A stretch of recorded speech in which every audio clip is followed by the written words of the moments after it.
Fantastic Four 2005 was pretty solid. It definitely feels like an early 2000s movie in the way they treated their female lead, which bothered me.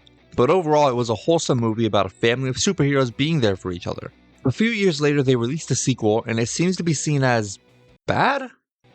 I, however, don't like going off of the popular opinion if I think it's wrong, and I think this one is wrong.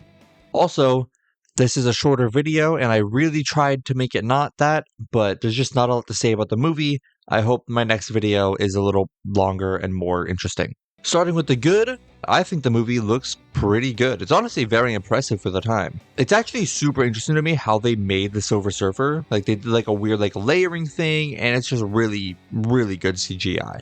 In this movie, I feel like Reed's kind of a badass. He's just a really cool and just good person. It's nice to see a leading superhero be a good guy who everybody likes. I like the marriage plotline. It feels very Fantastic Four. It really fits the theme of love and family and what you're willing to sacrifice to protect your love and your family. I think that Johnny and Ben have a really good relationship in these movies.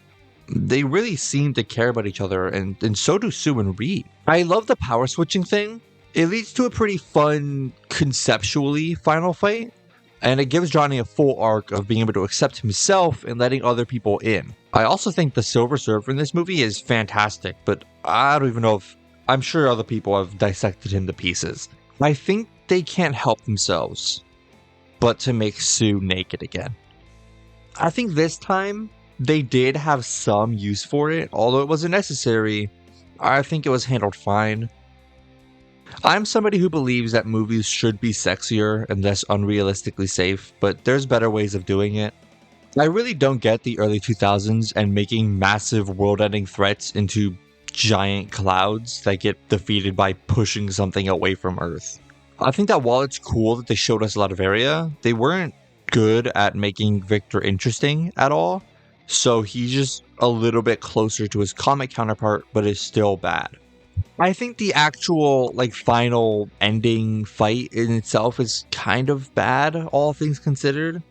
I think it is all just really good and then becomes not good. And the stakes are really high compared to the first movie, but they almost feel lower. Also, again, Sue is the only one who sustains tangible damage in the final fight, being that she literally fucking died. In this movie though, I'm kind of fine with it. She definitely plays the heart of the team role better, so it makes sense that her death would be the most impactful one to do, if any. I feel like this movie's just kinda good. I don't understand all the hate it's gotten over the years. Honestly, it kinda sucks that we never got another movie in the franchise. I do not want another movie in the franchise. Let me make that very clear. I think the Deadpool cameo was cute, and now we can say goodbye to the team. It was a cute couple movies. We don't need to see the other characters again, okay? Okay, Twitter, 7.5 out of 10.